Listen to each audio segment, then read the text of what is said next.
Okay, thank you so much, Hannah, for the introduction, for the warm introduction, and my very, very great thanks to eFuture yet again for inviting me to give another presentation.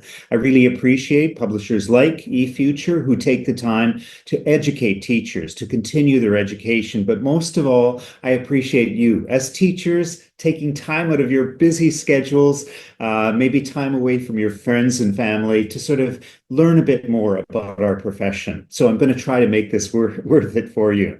The title tonight is Making Mistakes, Paths to Becoming or to Being a Better Teacher. Now, I've got this broken egg on there. What's that about? What's the broken egg for? Well, I thought about a metaphor for this, and I always think about metaphors for each of my presentations, something that captures an idea, and it works in a couple of ways. First of all, I think about an egg. Eggs are perfect. They're perfect, but to really use them, they kind of have to open up. If there's a little bird coming out inside, then they have to hatch. And if you're cooking with them, of course, you have to break them as well.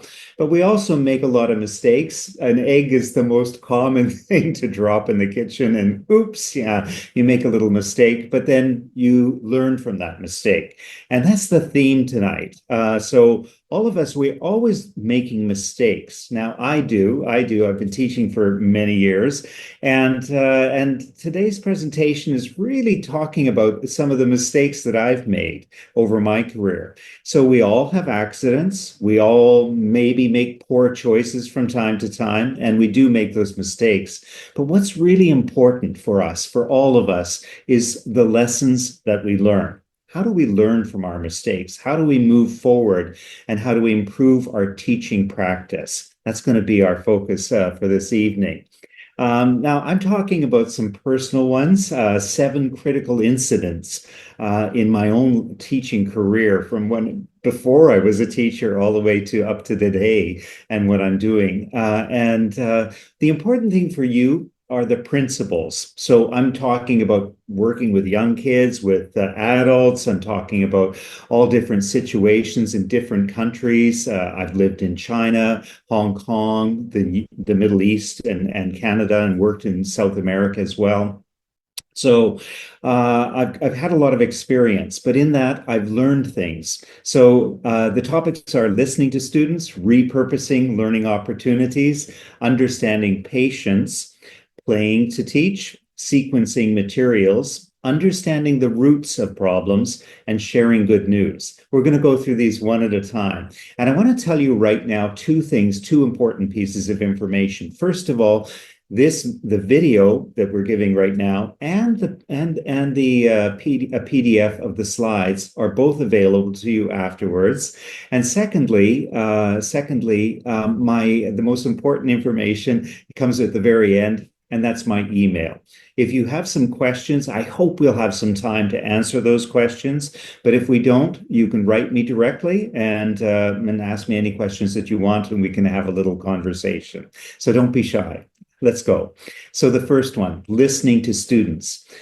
When we talk about this idea of listening to students, what do we really mean? We really mean trying to understand their needs, understand students' needs. We need to try to understand, what are their desires? What do they want to learn about English? Why do they come to class?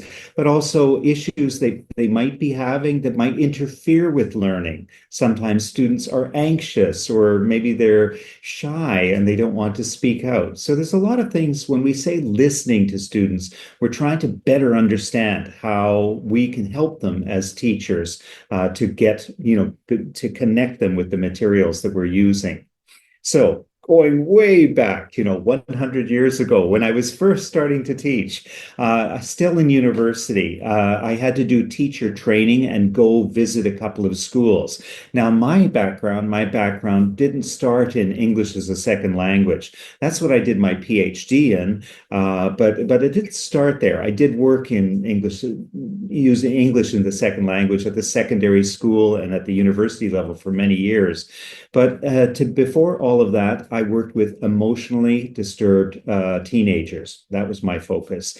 That was my training. And I was taught by my teachers to make detailed lesson plans with every objective and every moment planned in detail, including the questions I would ask, the answers, the activities, the resources, and the timings. Every 2 minutes or 5 minutes, what was happening in the class? Did I have a question? Did I have a task? What were the answers? Everything else was all laid out there. So it was an enormous amount of work, and I had to prepare this every night before I went to do my teacher training or practice at the school. So I was working at this school with, again, emotionally disturbed teenagers.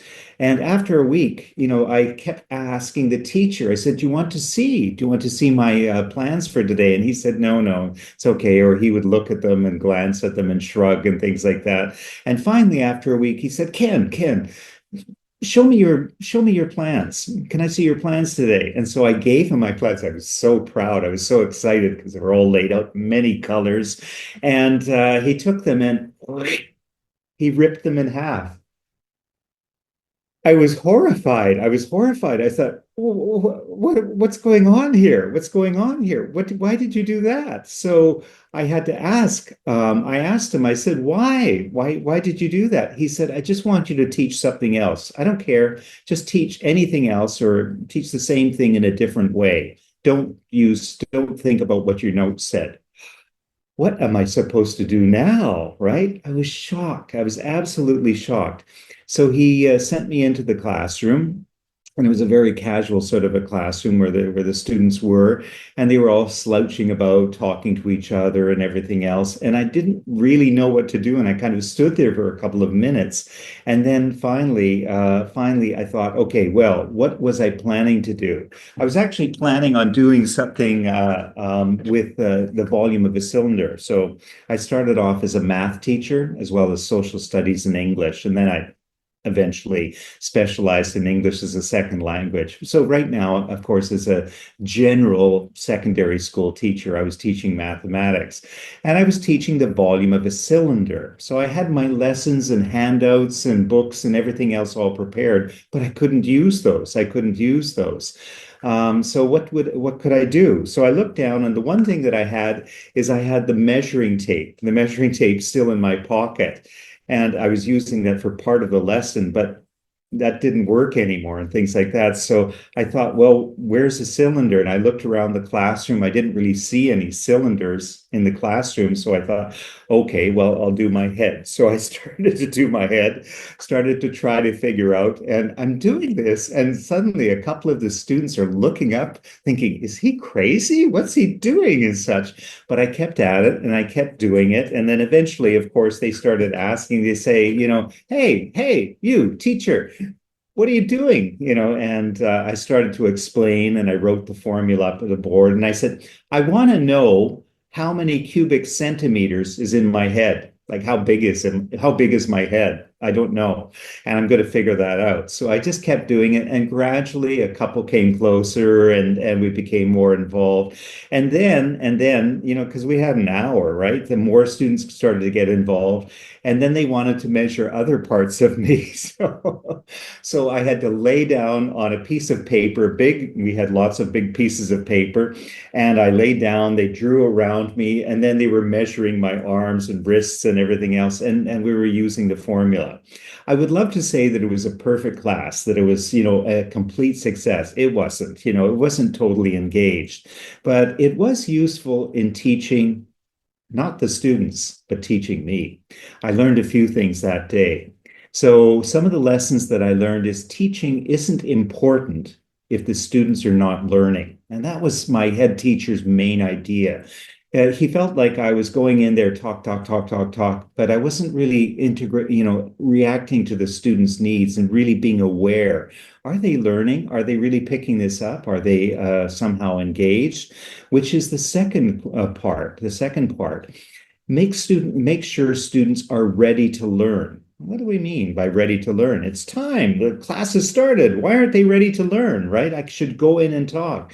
I never do that. I always think you have to have a little conversation with students first. You have to figure out how ready they are because sometimes they aren't for reasons that you don't know.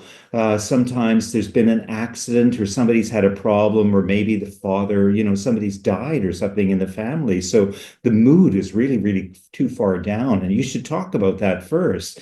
Sometimes the opposite. Their last class was physical education. They've been out running around the football field, and they're so excited, and they're not ready to calm down enough to receive the lesson. So making sure students are ready to learn is another lesson, and adapt the principles to the content that interests students. Now, I do remember for this particular lesson, I had an idea. I was going to talk about measuring oil drums, and then, how do we figure out how much oil is in an oil drum?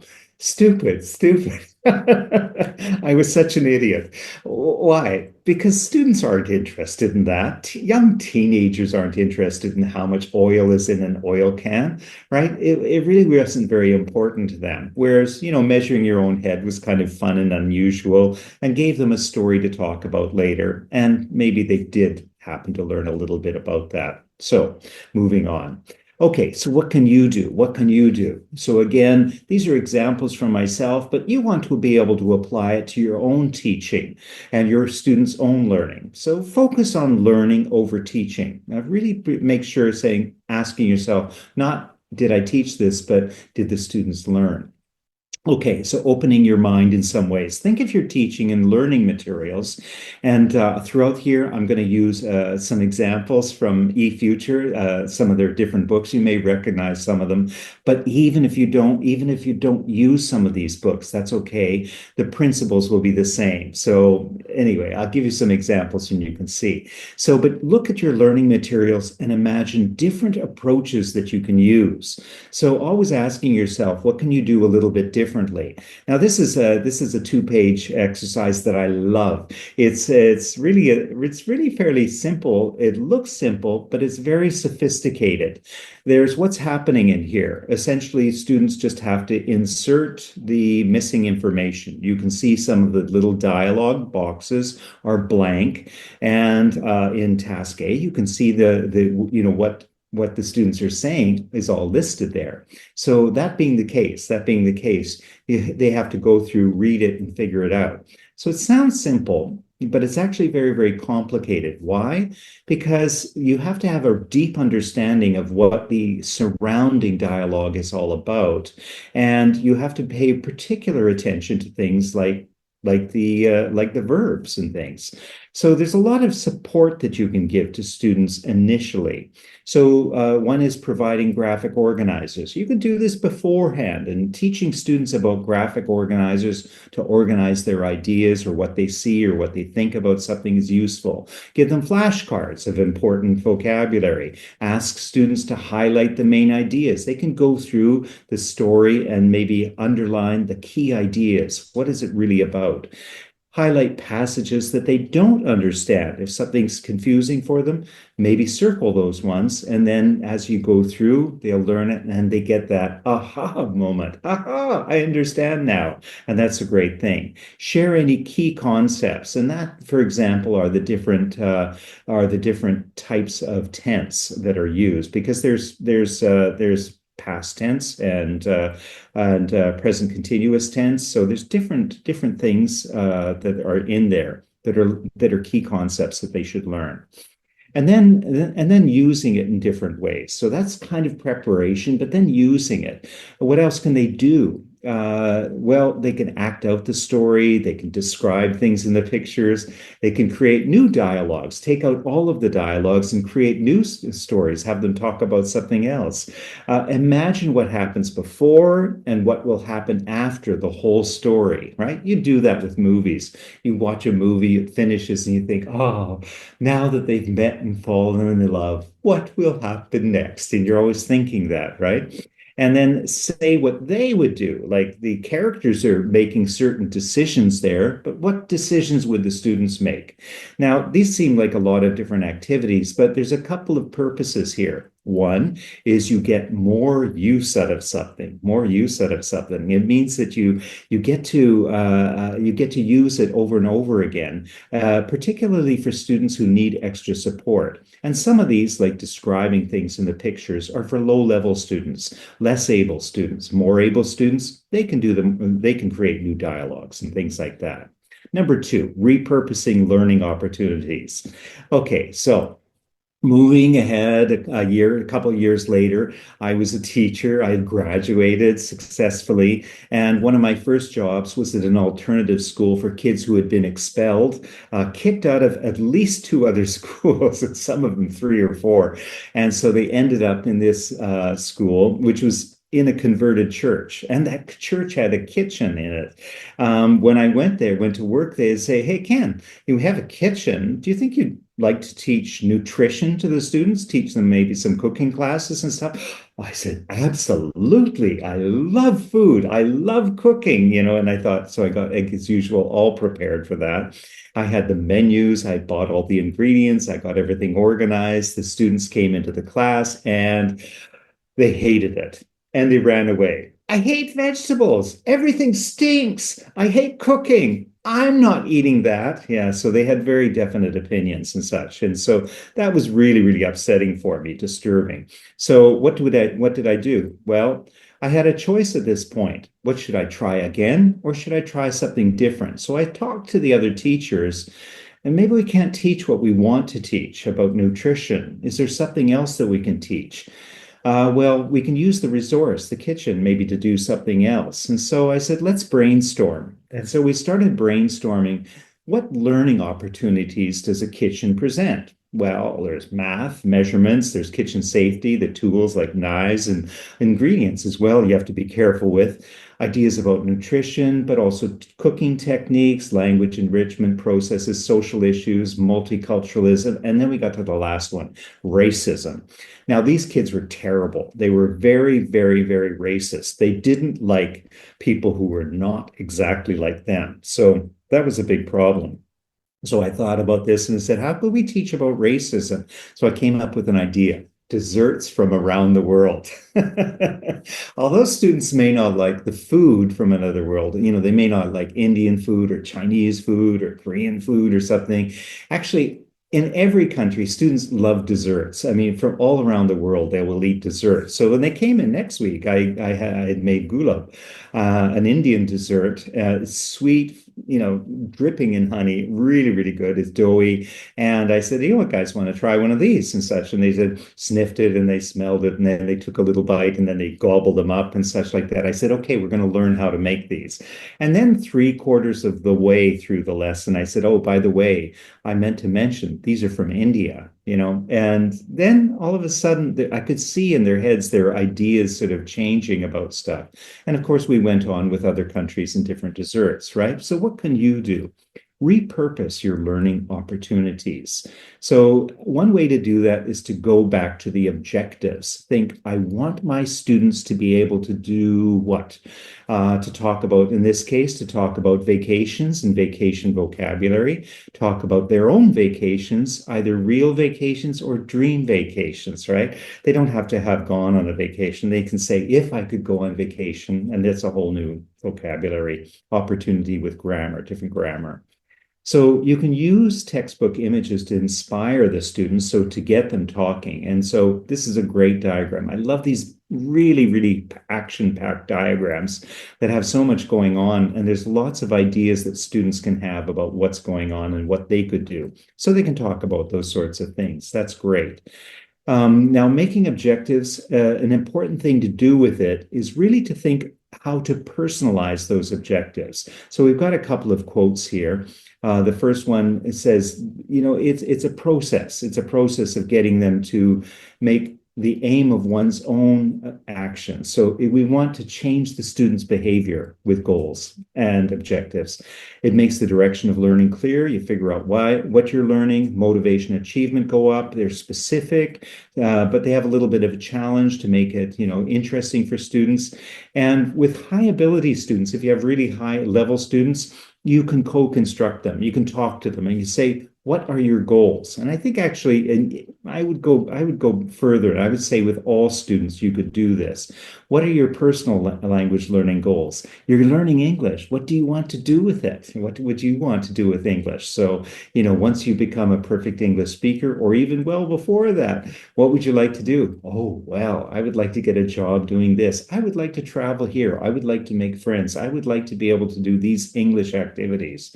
So that all is basically ways in which they can extend their learning.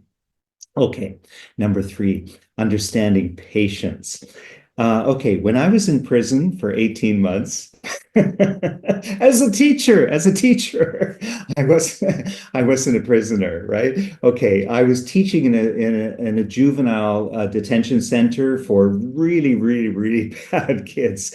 They had actually broken the law in very serious ways, sometimes with guns and robbing stores and hurting people and doing all sorts of breaking and entering and stuff. So they were there for bad problems and such, and they were ages 12 to 17. So the good thing is we had a lot of money because the school board gave us a funding and the prison system gave us funding. So we had double funding. And so we bought technology. These were the earliest computers, the Apple II computers that were good for the classroom. Very, very simple. And they had mostly games on them, educational games for the students to play. One time I was had one student working on the computer, and we had one for each student because we only had six students at a time in the classroom. It was a great teaching situation. But I walked by him and I heard him muttering something. And I went closer to see what he was saying. Stupid computer, stupid computer, stupid computer. And I said, Michael, if the computer is so stupid, why don't you just turn it off? And he said something to me that changed my life. He said, because it's so patient. I sucked in my breath. I thought, oh, I really had to think about that. I saw it immediately as a threat. I said, for the first time, I thought, what does technology do better than teachers? Michael's answer really did change my life. I did my PhD in computer assisted language learning, in the area of ESL. But before this conversation, I kind of thought of technology and computers as a toy.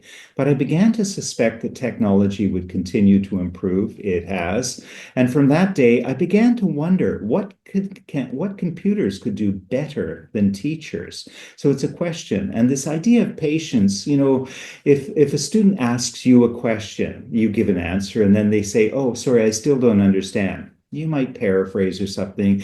And, they ask a third time, you say, you know what, I'll talk to you later or look it up or something. We lose patience. Computer doesn't. They'll answer a question, for 100 years without any problems. So now we face new issues, artificial intelligence. So does AI make students lazy? Does it make them cheat? Is it AI reliable? Is it fair? Is it affordable? I see a lot of programs for $9.99 a month, and I think, who has that money? Who's going to spend that money?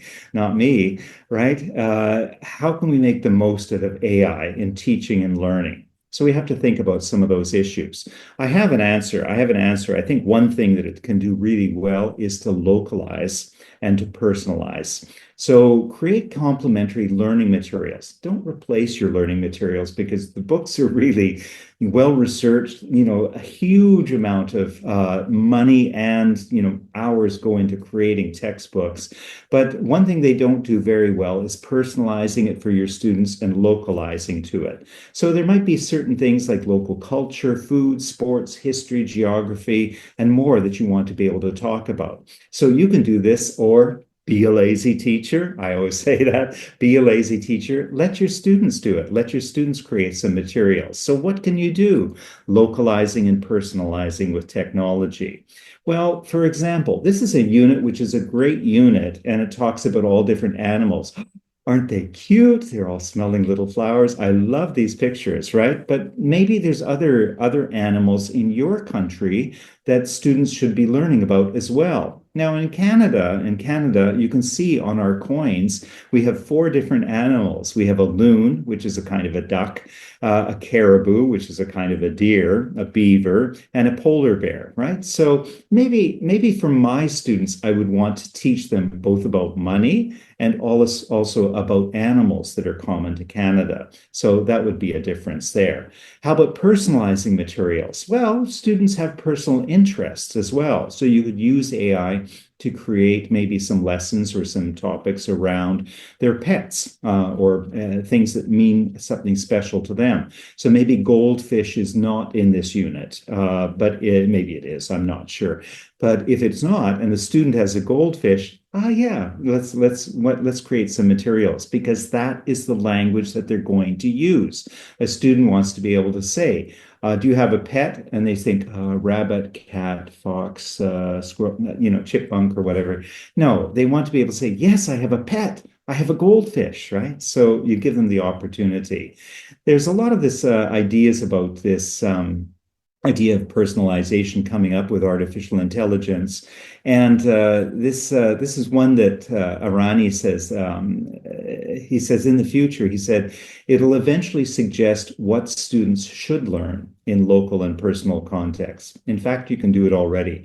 Say, I live in Colombia. I would like to learn more about my country in English. What should I learn? And that would be things and describe themselves. How can I learn English about these things, right? Okay, playing to teach, right? Okay, so here you can see it's a picture of me when I was a young teacher. I know I look exactly the same, right? I wish. In fact, here I'd been teaching for 5 years, so I was a little bit older, but I had a problem. I looked young. That or my students, grade 12 students, they looked old. And so I think I was a little too serious. Many young teachers are. They're serious because they're, insecure. They're not sure about their teaching. They're worried about, holding control of the classroom and such. So I was a bit serious and stuff. And then one day I went to a friend's house, an Australian teacher. He was a great, great teacher. And we were having a party, a dinner party, and there was lots of kids running around, everything else. And one of the kids young kids came in and asked him for a glass of water. May I have a little glass of water, please? Oh, of course, Emma, right away. We were talking, he totally interrupted the conversation to cater to her and stuff like that. And he said, here you are. And he found this tiny, tiny, tiny little glass. It was exactly like this. And he went and he turned on the tap and he put in like 3 drops of water in it and gave it to her. Of course, she was like, that's too small, things like that. And he said, oh, I'm so sorry. It's too small. And then he went and he got a glass that was really bigger than my head. And it was a huge beer stein and stuff. And really, it was like a bucket. And he filled that up. He filled that up and gave that. She couldn't even hold it and stuff. And of course, she's laughing hysterically about this, right? What was he doing? What was he doing? He was just supposed to give her some water or something. He wasn't making a mistake. He was playing. But what's the educational value of play? Exactly. Well, play enables children to practice the language skills they've learned, build on their expanding vocabulary. It's important that children socialize so that, playing with other children, they use language for that. But it's fundamental in acquiring and encouraging language development. And so what would Emma say? She said, no, I mean an Emma-sized glass. It's not perfect, but it's getting closer to exactly expressing herself in some way. So that's one great thing we do when we play with students is we give them opportunities to think about language in different ways and use their mental processes to become more precise in what they're talking about. So it's a really good thing for play. Okay, so what can you do? See play as learning opportunities. So don't exclude it from your classroom. Some adults especially will think, no, it's I just want to do serious tasks, learn the English. I don't want to play games or sing songs, right? That's not what I came here for, right? You can use or you can invent games. And again, going back to what I said earlier, get your students to do it. Get your students to create those games. So many textbooks, including here's another one for me, feature games. But even when they don't, you can invent new games around the content that you're teaching. And with this one, even with this one, you can play it in different ways. You can see that playing the game is a series of questions and answers, but I can also play something simple like I spy. Do you know this one? I spy with my little eye. And then you look for something in the picture. It could be a boy with red hair or something that tells the time. You're thinking about the clock in the first picture, or I spy a pillow, something else, whatever it is. But again, it's a game on top of this game that you can play. And that again allows you to reuse material, especially for those less able students, and gives them an opportunity to do something a bit different. It just revises the material in a fun way. Songs have the same element of fun and are extremely important. Again, songs for all ages. Adults maybe can be a little bit shy about it, but just say, no, Dr. Ken says we should do it. Tell them to write me if it's a problem. Okay, so can you do with the songs? You have songs in some of the books like this, but you can add verses. You can personalize the content. Let's go swimming at the beach, Anna, right? Or Emily. You add the students' names in there. Sing faster and slower. That actually is when you sing faster and slower, you're focusing on fluency. If you go faster, slower, you may be focusing on pronunciation, getting it exact. Create new verses to well-known songs. So maybe you don't have any songs, but take a popular song that everyone knows and say, okay, let's write some new verses.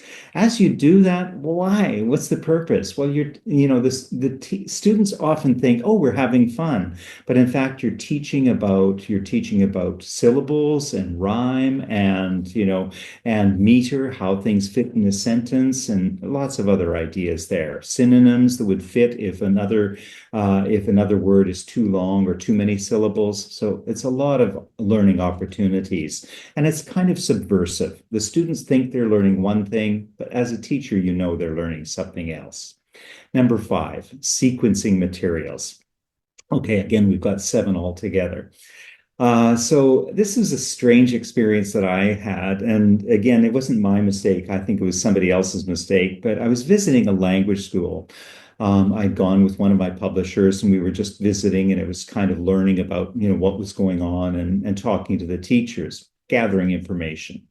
So what teaching and learning materials do you use, right? And this teacher pointed to this big, huge shelf that went the whole length of the wall. And there were hundreds of textbooks, including some of mine, up on the wall. And they were all the way across there. And she said, oh, a bit of that and a bit of this and a bit of that. And what else did I see? A photocopy machine going full blast, So what was she doing? She would take down a book and then she'd find something she liked and then she would photocopy copies for her students. Terrible, terrible. Okay, so stealing, first of all. And secondly, it was a government school. They had a huge budget. I know that. So why were they not just buying books for the students that the students could take home? But there were other problems with this as well. I said, okay, well, what are you teaching today? And she said, oh, well, for example, today we're teaching about St. Patrick's Day. It's March 17th, right? We're teaching all about the Blarney Stone and leprechauns, shamrocks, rainbows, pots of gold. And she went on like that, right? So I was kind of confused, but I hadn't met the students yet. But I knew that it was a problem. Why? Because one thing books do extremely well is they provide a scope and sequence. A scope is what you're going to teach. The sequence is when you teach it. What's the order of teaching it? And what's the order of reteaching it? How is it, revisited again and again throughout a book and throughout a series, right? So without that, if you don't really have that, then you don't have a very clear and intentional plan. And you can't be sure that you're covering all the things that you should, that you're covering all the vocabulary, all the grammar and the tenses, that students should be experiencing, all the different kinds of writing and such. It just becomes a mess. If you just do a bit of this and a bit of that, you end up with a complete mess, right? This is worse, though. The worst thing was that this teacher ignored the needs of her refugee students. So the students that she had, this was a refugee language program, again, sponsored by the government, but she was ignoring her students. What did these students want to do? Well, the kids wanted to do well in school, so they needed to learn language about being in the classroom, not about leprechauns, right? The parents wanted to be able to talk to the teachers of their children. They also wanted to get jobs. Those are important things. Again, leprechauns, weren't going to help. I'm sure many of these students would drop out, and the teacher would just think, oh, I don't know why they drop out, not really asking. So it was a terrible thing. What can you do? Review your textbook scope and sequence. Always have a look at that. Most books have them. If they don't have them, the publisher still has them somewhere, but usually they're in the books. And here's again a couple of examples from eFuture. You can see the conversation, the words and grammar, world around us, English sounds. These different things are being covered in different ways. So, so it's kind of in there. That's important. They also have something quite unusual that I haven't seen in other books, which is a spiral syllabus. It shows how the syllabus works, the scope and sequence works across levels. That's really quite useful. Okay, number 6, understanding the roots of problems. So here, let me ask you a question here. Is 97 tests over 39 hours of classes too many? I think so. That's like 2.5 tests for every hour of class. Why would anybody do that? That's absolutely crazy, right? So when I was living in the Middle East, I lived in the United Arab Emirates, and I wasn't teaching. I was actually a chair. I was one of the chairs of assessment. So I oversaw the assessment for all the colleges in the university system, and so I talked to the teachers, and this head teacher was doing this. And I said, why are you doing that? And really, the answer was she didn't want to be fired. The problem was that the students had to pass the standardized test. At the end of the course, they had to pass this test. If they didn't, the head teacher of the worst performing department could be fired. They fired people all the time. From her perspective, preparing students for tests was more important than learning English. She really wanted to keep her job. That was the biggest issue, right? So look for the roots of the problems. If I told a teacher to give fewer tests, it really wouldn't solve the problem. She would find another way around it because, again, she wanted to save her job. She might spend hours teaching test-taking strategies. So always try to look for the root of the problem. So what can you do? Again, try to understand the roots of problems, and it's going to be different in every situation. So let me tell you another story about myself. This is another mistake that I made to do with babysitting. I gave a talk in Guatemala on a textbook, a British textbook, not eFutures, not a book that I wrote, but it included a lesson on teenagers' jobs, and it included babysitting was one of the main jobs that they talked about a lot. I was partway through when I looked at the audience and I saw that they were starting to talk to each other and looking around. And they were bored and confused.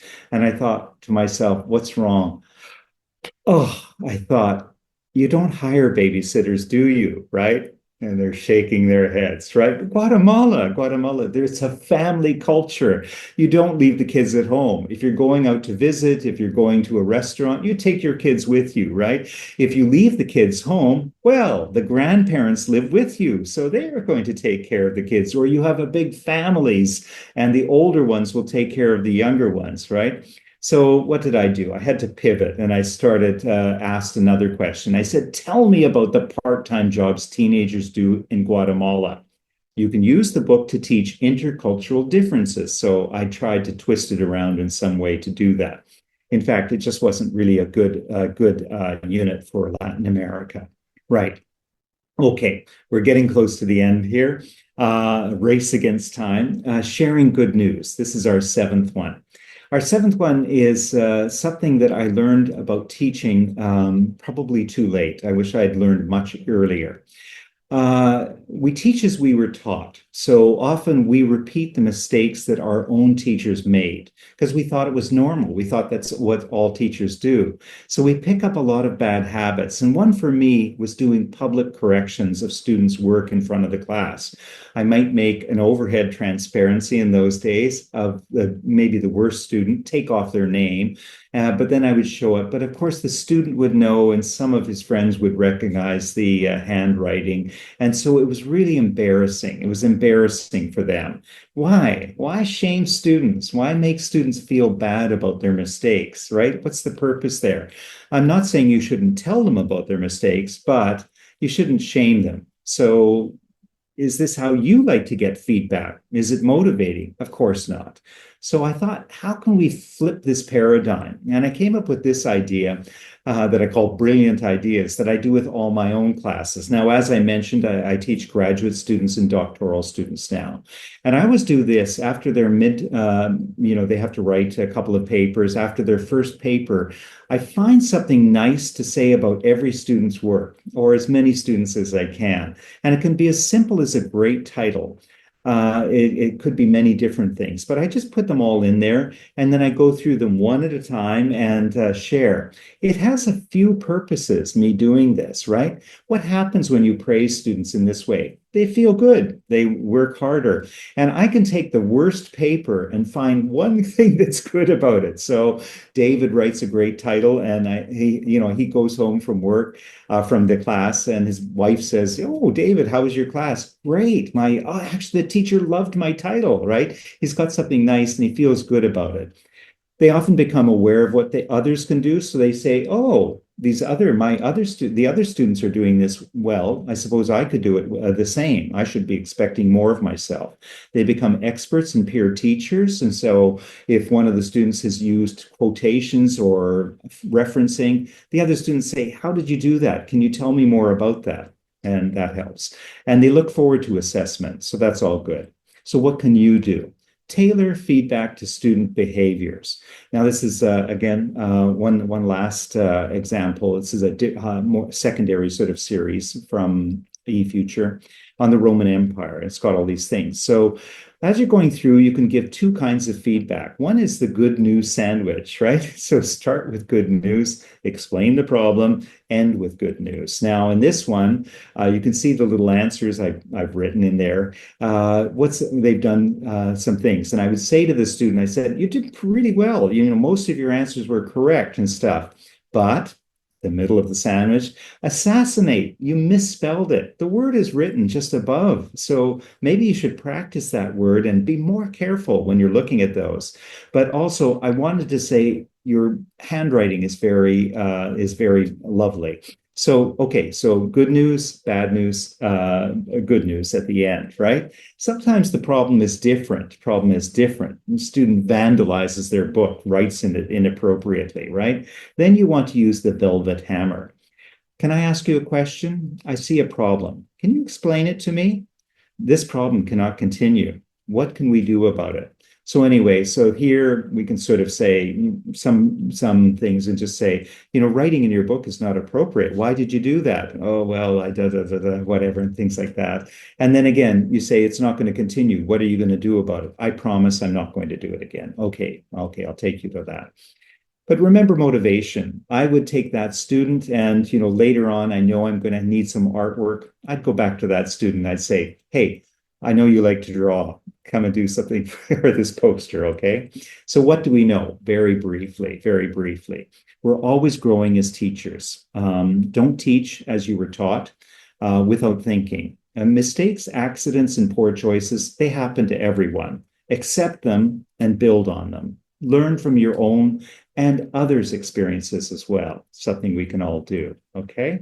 So thank you. Thank you very much. There's a lot of information in a short time. Here's my email, kenbeatty@mac.com. I'm not sure if we have time for questions. Hannah, you can let us know. And And if we have any time for questions, I'd be happy to answer one. Otherwise, write me, and I will certainly write back to you. Yeah, Anna? Thank you, Dr. Beatty. That was excellent. Yes, we're getting comments in the chat. I totally agree. That was wonderful. Thank you so, so very much.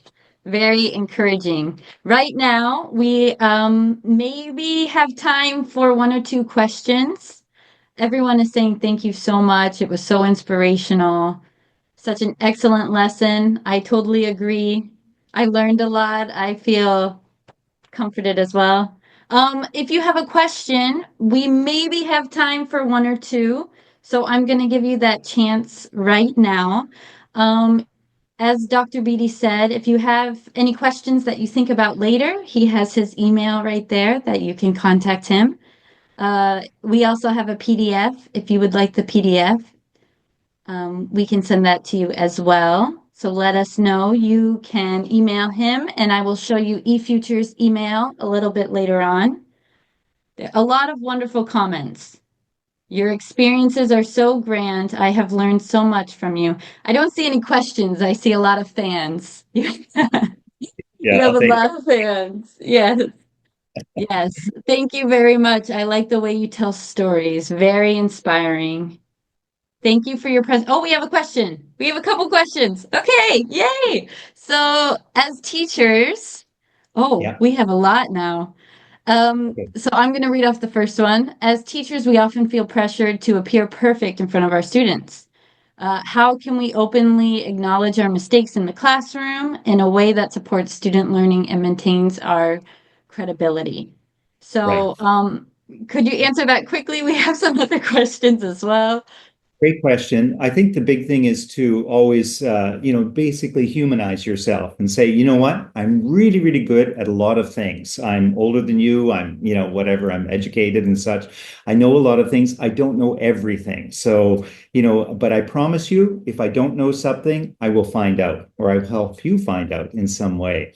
And just doing that makes it very human. And they know that every other adult around them makes mistakes and has problems. So just be willing to admit that and laugh at yourself sometimes. When I make a mistake, I think, oh my goodness, and I laugh, but I feel confident that I know enough that I don't have to worry about all those things. Yeah. Another question? Yeah. Another question, how can we handle big groups of students with a lot of energy that are easily distracted? Yeah. And then another person asked, how do we handle kids who are not willing to learn English? Okay. Okay. Both interesting questions. That is where we go back to the root of the problem. So the root of the problem. So, for example, if they're really active and really excitable and things like that, you have to say why. Why is that? Is it because they are bored and they're just, letting out excess energy? If they're bored, then you have to look at your materials and activities and think, you know what? This would be a great time to divide them into groups and say, you're making a play. Everybody has to make a play. You're going to act out these plays, use this information from it to do something else. And you're trying to engage that energy rather than just push it all down. Again, students who are unwilling to learn, it's usually because they're the materials are too difficult for them out and then think, okay, well, if they're really struggling, how can we bring them up? And maybe working with better students and changing the groups and giving them activities which are a little simpler, giving them opportunities to do the work maybe before they come to class. Say, hey, you could really use some extra help. Why don't you at least look at all the pictures in the unit before you come next week? So things we can do there, but it starts with looking at the root of the problem. Seems like a lot of the questions have to deal with behavior, and I feel like you covered a lot of the questions. They're all a little bit different, but I feel like you covered it. We unfortunately we have to finish. Okay. Yes, if someone said, "Could I see the hammer feedback technique, please?" You were going to share the video of this presentation, Yes, Henry? yes, Okay. yes. So So, they'll send you a link to the video, and then you can look at it there. And if you have more questions about it, don't be shy. Write me, and I'd love to hear from you. Yeah. yes, please email us. you can see from Sue there, she said, email us at inquiry@eltkorea.com. Let us know that you want it, and we will get that to you as soon as possible.